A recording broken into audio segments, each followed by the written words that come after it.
Hey guys, Mark Kwok here. You guys know I love talking about products, but I sometimes talk about my favorite sort of like experiences or television shows or what have you. Today I want to talk about two movies that I saw recently that have very long titles, but I think are two movies you should absolutely go out and see. Spoiler alert, they're both good movies. If you want to stop right there, you can go out and watch them. But if you want to hear my thoughts, let's talk about these two movies. The first movie, Everything Everywhere All at Once. That is by the Daniels, which is two guys named Daniel that directed this film. They made Swiss Army Man before that. They actually do the Turn Down for What video. It's the music video with Lil Jon, and it is bonkers if you haven't seen it. And the second movie is The Unbearable Weight of Massive Talent. Yet another long name, but this is the Nicolas Cage movie that just came out. I'll try to put timestamps on the first movie and the second movie, just in case you're more interested in one or the other. But let's first talk about Everything Everywhere All at Once. Man, do I love this movie, but it is bonkers. It is crazy, and that is actually my first pro with this movie when we're talking about pros and cons. The fact that this movie is so bonkers makes it unique, makes it different, makes it just a breath of fresh air. The fact is, if you do a bunch of different things like this, you're probably taking a lot of risk. And there's a bunch of moments in this movie that could easily lose the audience member where they're like, what is going on? I'm confused. I can't understand anything. But if you're able to somehow very smartly, in the midst of all this stuff, have some craziness, but still have a through line, then man, you have something special because it's something different. It hits you at all your visual and sound senses, and it just stays in your mind as like this singular thing. It's not the same tropes, it's not the same exact story, it's something different. The second thing I love about this movie is that it is very smart. And I'm talking about not just smart in the ability to craft a story in this way, but smart in the sense that the things that they're talking about are a lot of like existential things that you think about, the meaning of life, what's important in life, relational sort of topics that are very, very pertinent to all of us. And it's just, I think it's a really intelligent movie. And the third thing I love is that despite all the craziness, there truly is a through line, a narrative arc that occurs. And it's about family. And it's about the most base thing that we experience as humans. And it's about, a mother-daughter relationship. It's about a husband and wife relationship. And it hits. Like, there's a lot of stuff going on in this movie. But the fact is, the main story still stays strong and is emotionally, like, you're invested. And you are tugged in a way that allows you to kind of like, despite all the craziness, it's like the moral of the story is very clear and in your face too. And it's impressive. Like, frankly, how in the world they were able to achieve this where it's all crazy, but then still not crazy at all because it's so relevant and like you can relate to it.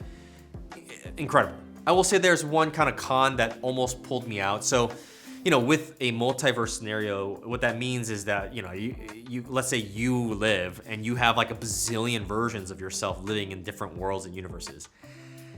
If you take every combination and permutation out there, you're going to get some weird stuff, and that's what this movie kind of shows.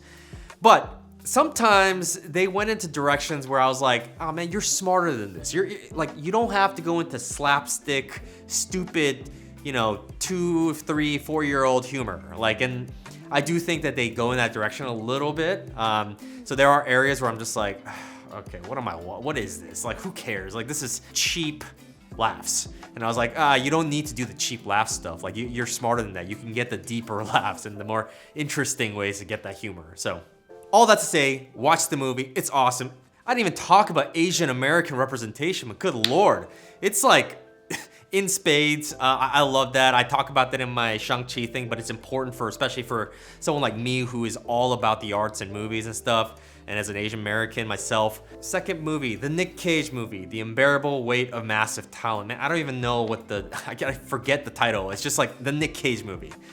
If you're a fan of Nicolas Cage, and he's been around for so long, but if you've watched his movies, you will love this movie. I mean, I don't care if you just like him, it's him everywhere and in every way, in all types of, like, honestly, like, this makes me appreciate Nicolas Cage as an actor more than I have like ever before. Truth is, Nicolas Cage has become kind of like a meme, a laughing stock. There's all these rumors about, and maybe they're rumors, maybe there's truth, but like about him screwing up his life and spending on crazy things and so on. So it's almost like this like esteemed actor who is an Academy Award-winning actor and has incredible skills and has been in incredible movies.